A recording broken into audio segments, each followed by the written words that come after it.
매일 아침 꼭 챙겨야 할 뉴스 딱 3개만 골라서 깊게 들여다봅니다. 뉴스 세계 시간인데요. 오마이뉴스의 곽우신 기자 모셨습니다. 어서 오세요. 네, 안녕하세요. 박준 변호사 모셨습니다. 어서 오세요. 안녕하세요. 자, 여기호님이 우리 박수무당님이 맞췄나요? 그다음에 사나야님은 맞추면 박수무당, 못 맞추면 선무당. 이게 무슨 얘기입니까? 이거 뭐 우리는 얼쑤무당인데. 전 얼쑤무당인데 저 얘기를 하는 것 같아요. 미대선 얘기를 하는 것 같아요. 네. 저는 항상 반대로 돼서 네. 아 그래요? 제가 좀 그러면 트럼프 당선된다고 하셨어요? 트럼프 얘기를 했거든요. 아, 예. 그래서 제가 얘기하는 대로 반대로 많이 돼서 네, 참 일관되게 반대로 이야기하는 네. 것도 쉬운 일은 아닌데 그 일관성은 높이 평가하겠습니다. 뭐 아니 뭐 지금 결과가 다 나온 건 아니니까. 아직 기다려 봐야 될 것 같아요. 아무튼 정말로 혼전, 저런 혼전이 있는 것 같습니다. 정말 이렇게 어떻게 뭐 하는 분 사람들은 모르지만 보는 사람 입장에서는 뭐 그냥 재밌습니다. 참 재밌습니다. 예, 미국 국민들 얼마나 피말리겠습니까? 예. 이건 잠시 후 2부에서 이야기를 하는 걸로 하고요. 자, 뉴스 한번 가보죠. 첫 번째 뉴스는요. 네, 정세균 국무총리가 추미애 법무부 장관과 윤석열 검찰총장의 갈등을 중재할 뜻을 시사했습니다. 정세균 총리는 어제 국회 예산결산특별위원회 2021년도 예산안 종합정책 질의에 나섰는데요. 이 자리에서 홍준표 의원으로부터 법무부 장관과 검찰총장의 대립에 대한 질문을 받았습니다. 홍준표 의원이 두 사람 다 해임 건의를 하든지 아니면 두 사람 중 한 사람을 택하든지 아니면 싸우지 못하도록 중재해야 하는 것 아니냐라는 이 질의에 정 총리는 내각을 총괄하는 총리로서 책임을 느낀다라고 답했습니다. 정 총리는 이 법무부 장관과 검찰총장의 갈등이 계속돼서 이 국민께서 몹시 불편하다는 사실을 잘 알고 있다라고 이야기를 하면서 고위공직자라면 절제하고 성찰하는 자세가 무엇보다 요구된다라고 답을 했습니다. 또한 어떻게 할 말을 다 하고 하고 싶은 대로 다 하면서 이 공직자로서의 도리를 다한다고 할 수 있겠느냐라며 앞으로도 불필요한 논란이 계속된다면 총리로서의 역할을 마다하지 않겠다라고 했는데 실제로 총리 입장에서 어떤 선택지가 있을지 또 좀 관심이 모이고 있습니다. 그러니까 그 선택지가 문제인데 지금 대한민국 헌법에 규정되어 있는 총리의 권한, 네. 국무위원 제청권이 있고 임명권과 임명제청권, 그다음에 해임을 건의할 수가 해임 있습니다. 건의권. 근데 그 대상은 국무위원이잖아요. 네, 그러니까 법무부 장관은 그 대상이 될 수 있는데 네. 검찰총장이 안 그 되죠. 대상이 안 예. 되잖아요. 법무부 장관 국무위원입니다. 그게 그러니까요. 가능한데 국무총리가 뭐 할 수 있는 거는 사실은 없죠. 법무부 장관의 뭔가는 할 수 있지만 법적으로 네. 그렇지만 검찰총장에 대해서 뭐를 할 수 있다고 말하기는 좀 어렵고 그냥 어떤 정무적으로 막 이렇게 대답을 한 것 같아요. 근데 사실은 갈등을이라고 말하는 게 좀 맞지가 않아요. 갈등은 뭐냐면 비슷한 권한을 갖고 있거나 네. 수평적인 어떤 권한 기관일 때 이런 갈등이 가능한 얘기지 이 수평적이지 않거든요. 계속 얘기하죠. 부하 논란도 국감에서 됐지만 네.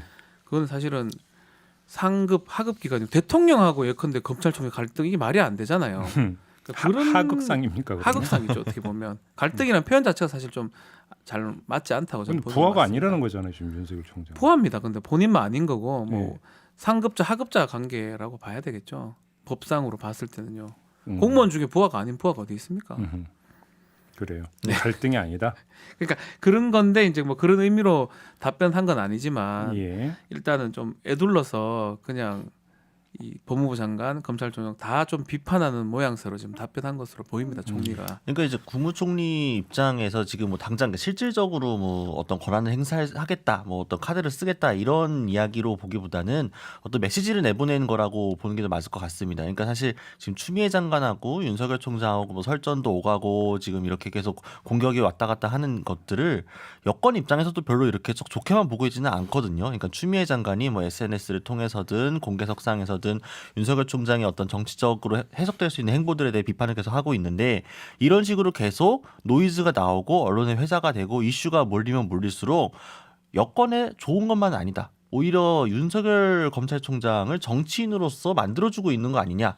여러분 이런 것들이 나오고 있거든요. 그러니까 사실 여권 내부에서도 추미애 장관이 이렇게 나서는 것에 대해서 시원하다 이렇게 생각하는 사람도 있는 반면에 어떤 사람도 좀 부담스러운데 왜 자꾸 이 갈등이 이슈의 전면으로 부각이 되지 하는 사람들도 있는 거거든요. 그러니까 정세균 총리의 이번 이야기는 추미애 장관과 윤석열 총장 간에 이렇게 이야기가 나오는 것들이 특히 추미애 장관의 언행이나 이런 것들에 대해서도 여권에서 계속 이대로 그냥 두고만 봐도 되는 걸까? 추미애 장관에게 맡겨둬도 되는 걸까? 이런 의구심이 일각에서 나오고 있다라는 게 방증된 게 아닌가 이렇게 좀 볼 수도 있을 것 같습니다. 그렇죠. 국민들이 몹시 불편하다는 말을 하면서 추미애 장관 얘기도 한 거거든요. 갈등이 계속되니까. 그러니까 이 정세균 총리 입장에서는 두 사람 다 못마땅하다는 뭐 상황이다.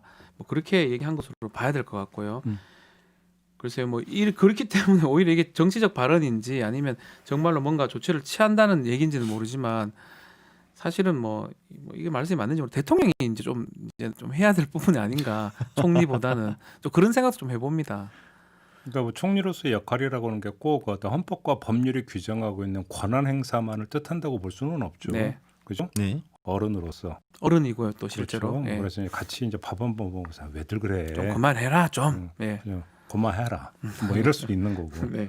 뭐 그런 거라고 한다면요, 그거는 어찌 본다면 이거는 그 법률에 의거해서 우리가 그 분석할 이유는 없는 거고, 네. 뭐 인지상정의 측면에서 분석할 수는 있겠지만, 근데 문제는 그런다고 될 성질의 문제냐, 그러니까요. 요거죠. 그러니까 지금 그 벌어지고 있는 일의 성질을 놓고 볼 많이 가버렸고요. 음. 이 설전도 있고 여러 가지 지금 이거 관련돼서 뭐 쌍방의 고소건이라든지 아니면 지금 기소되는 사건들도 여러 가지가 지금 다 중첩돼 있기 때문에 네. 말로 이렇게 해결되는 상황인지도 사실 조금 의문입니다. 근데 우리가 이제 그 보기 나름인 게 이제 거꾸로 이제 그 관점을 틀어서 보면은 사실 지금까지는 음지에서 아무도 모르는 상황에서 이래라 저래라 네. 감나라 대추나라 뭐 이러는 것이 아니라 공개적인 영역에서 설전이 이루어진다라고 하는 것은 한편으로 본다면 그건 투명화됐다라고도 볼 수 있는 여지가 있는 거 아닙니까? 그리고 오히려- 제도의 범위 안에서 예. 그러니까 그 법률과 제도가 부여한 권한에 대한 해석까지 이루어지면서 이거에 대해서 뭐 다툼이 이루어지고 있는 것은 한편으로는 투명하다 네. 이렇게도 평가할 수 있는 거잖아요. 이게 뭐 수사지휘권 행사를 예를 좀 들면요. 사실은 이전에 법무부 장관, 검찰총장이 그런 어떤 지휘가 이루어지고 지시가 떨어지는지 국민들은 알 수가 없었습니다. 어쨌든 간에 이번에 이게 뭐 논란일 수도 있고 갈등일 수도 있고 표현할 수는 있지만 문서로 검찰총장한테 수사지휘권을 행사했던 부분을 국민들이 다 봤습니다.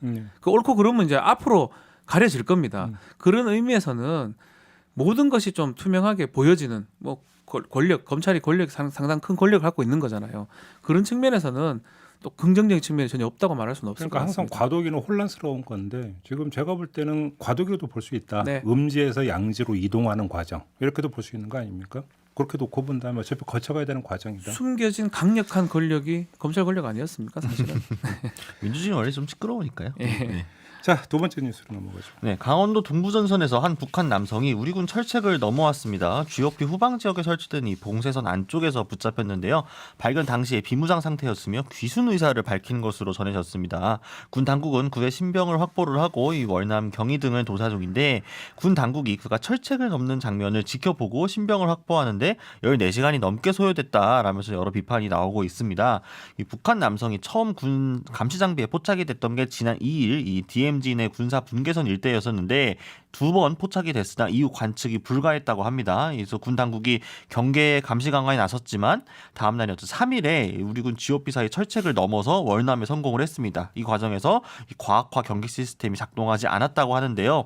일각에서는 과거 이제 노크 귀순 사건과 비교를 하면서 군 경계 태세의 문제를 지적하고 있습니다. 강원도 고성에서 벌어졌을 뿐만 아니라 당시와 이제 관할 사단이 똑같기 때문인데요. 합참 관계자는 노크 귀순 사건과 이번 사건은 분명히 다르다라면서 당시에는 이제 철책을 넘을 때도 인지하지 못했고 민가에 내려와서 주민 신고로 식별이 됐었는데 이번 사건은 연계된 작전 수행이었다라고 해명했습니다. 근데 좀 점검을 해야 되는 건 이제 그 두 가지 아닙니까? 일단 네. TOD 열화상 그 카메라라고 해야 되나요? 네. 여기에 10초가 그러니까 포착이 되는데 그럼 그때는 왜 조치가 안 이루어졌는가? 요거 하나 하고 그 다음에 센서가 작동을 안 했다는 거잖아요. 두 가지죠. 철책에 설치된 네. 이 두 가지가 지금 점검이 돼야 되는 거잖아요. TOD를 제가 뭐 예비역 소령께서 지금부터 쭉 설명을 해드릴 겁니다. 군대에 있을 때 이제 특히 이제 해안가 부대엔 TOD들이 많이 있습니다. TOD 그 감시 장비를 본 적이 있어요. TOD 부대에 갔는데 똑같은 장면을 그 계속 봐야 되니까 네. 제가 정말 스트레스 받더라고요. 거기서 뭔가 움직임을 포착하고 그 부분인데 사실은 우리가 찾겠나 싶을 정도로 누가 돌아도 계속 똑같은 장면이 반복되는 거니까 네. 그래서 그런 기억이 좀 나는데 사실은 이 TOD도 문제지만 센서 같은 게 문제예요. 이 만약에 TOD에서 사람이 못 보더라도 센서로 발각한 다음에 뭔가 조치가 돼야 되는데 TOD에서 이 이 열 영상으로 보는 건데 사람이 이걸 캐치를 못할 수가 있습니다. 그 병사나 그 관측하는 사람이. 근데 센서가 지금 좀 잘못된 게 아닌가. 아니면 늦게 좀 포착된 게 아닌가. 이 부분을 좀 점검을 좀 해봐야 될 것 같아요. 그러니까 이제 철책 일부가 좀 훼손이 됐고 네. 이제 타고 넘었다 이런 이야기가 나오는데 센서가 작동을 안 했다라고 한다면 뭔가 말이 안 되죠. 이거는 좀 구멍이 뚫려도 크게 뚫렸다는 얘기예요. 사람의 눈으로 보는 거는 한계가 있는 거거든요, 사실은. 예. 그래서 뭐 센서라든지 어떤 장비 측면을 좀 봐야 되지 않나. 근데 그 사단이 이제 이거 얘기해도 되나요? 22사단인데 뭐 다 22사단 아니까요. 보도 나왔어요. 너무 넓어요, 거기는. 음. 그 섹터가. 예. 옆에 이제 뭐 21사단, 뭐 15사단 이게 다 있는데 네. 22사단은 동해안하고 그 앞에 그러니까 항상 뚫리는 거 여기예요. 8군단이야. 지금 좀 바뀌었지만 22사단이 뚫리는데 예. 그 사단장 또 여기 안 갈라 그럽니다. 가면 자꾸 뚫리니까 이 똑같은 데 계속 반복이 되는데 뭔가 좀 이건 뭐라고 제가 말하긴 힘든데 조치가 좀 필요한 상황이 아닌가. 14시간 동안 이거를 포착을 못했다. 포착해놓고 못 잡았다.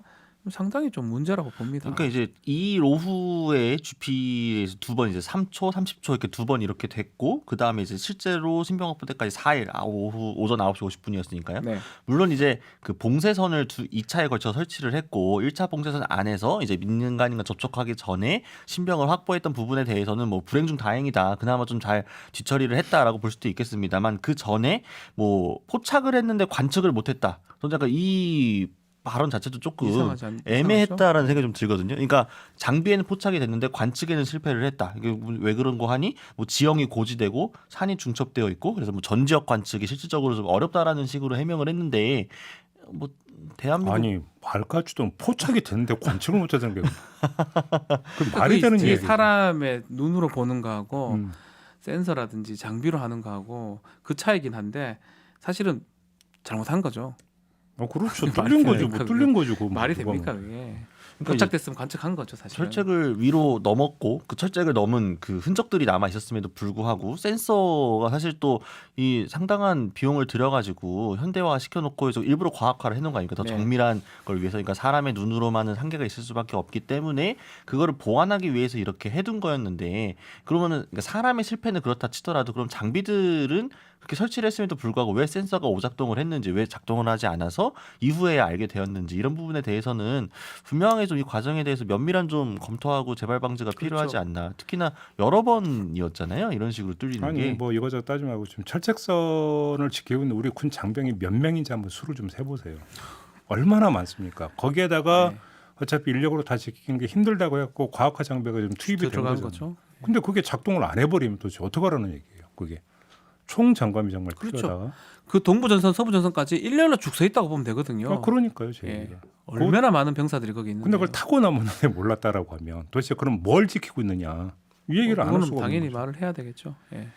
알겠습니다. 자 마지막 뉴스로 넘어가죠. 네, 1억 원이 넘는 돈을 인터넷 방송 BJ에게 지불했던 이 초등학생이 뒤늦게 해당 금액 전액을 환불받게 됐다라고 합니다. 앞서 초등학생 김아무개 양은 이 중증 장애인인 어머니의 핸드폰을 통해서 온라인 스트리밍 어플리케이션인 하쿠나 라이브에 접속을 했습니다. 그래서 부모의 전세 자금이었던 1억 3천만 원 가량을 결제해서 이 BJ에게 지급이 된 건데요.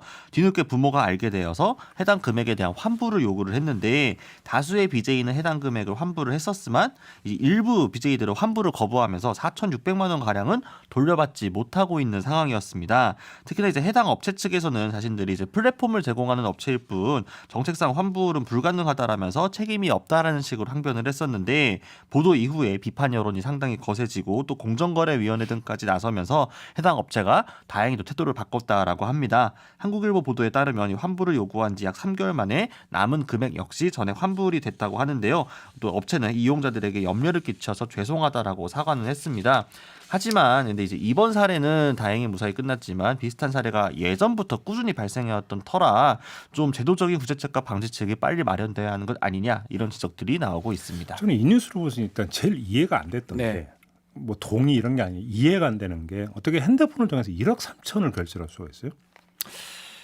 본인의 어떤 비밀번호를 지금 아이가 다 한 걸로 보입니다.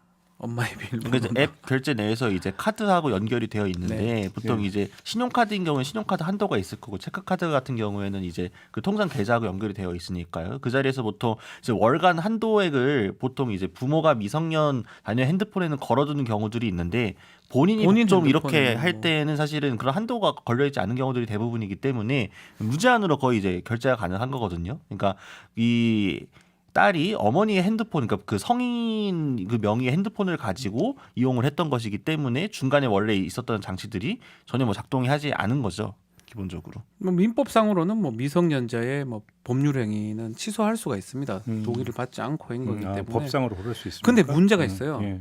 본인의 휴대전화로 뭐 결제를 했으면 이제 그 미성년자 휴대전화로 법적으로 의미가 있는데 네. 취소할 수가 있는데 예. 겉으로 봤을 때는 엄마가 한 거거든요. 명의가 네, 네, 네. 어머니 명의로 했기 때문에 그것 때문에 아마 논란이 좀 됐지 않았을까 생각이 들고 그렇지만 어쨌든 겉으로는 명의는 어머니지만 실제 법률 행위를 한 사람, 이 구매를 한 사람은 초등생 아이였기 때문에 법적으로는 뭐 끝까지 다툼이 있었다면 환불이 아마 됐을 겁니다. 소송을 했었으면. 그렇긴 해도 좀 미리 좀 조치가 좀 됐었으면 하는데 끝까지 뭐 이렇게 좀 논란이 됐던 게 좀 문제가 되긴 하네요. 그러니까 이런 비슷한 사례들이 지난 4년 동안 3,600건에 많아요. 달한다고 합니다. 아니 그 얼마 전에 그 제주도 살인 사건 네. 그 용의자도 결국 저기 BJ에게 네네네네 그렇죠. 그랬었죠. 막 쐈다 이런 그 뉴스가 그 있었잖아요. 돈 때문에 빚이 엄청 많았다는 그러니까요. 얘기가 있었어요. 예, 채무 때문에. 예.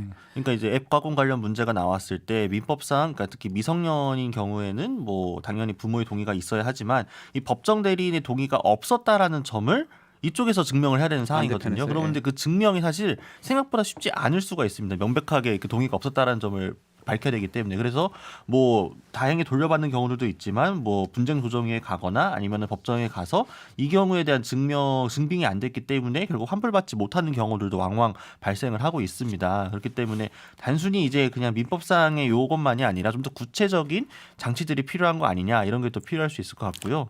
또 미성년자가 아니더라도 사실 그러니까 법적으로 성인이라고 하더라도 경제적으로는 부모에게 의존하고 있는 사람들도 상당히 있거든요. 그럼 이 사람들 같은 경우에는 어떻게 해야 되는가? 뭐 이런 문제도 좀 발생할 수 지금 있겠죠. 말씀하신 것처럼 초등생 미성년자도 문제지만 이 BJ 사실 뭐 쏜다고 표현합니다. 풍선이라고 뭐 얘기를 하는데 뭐 그런 것 이 상당한 돈을 줘버려요. 그러니까요. 근데 이거 저도 뭐 그런 것들 뭐 기부 채널 해본 적이 있는데 예.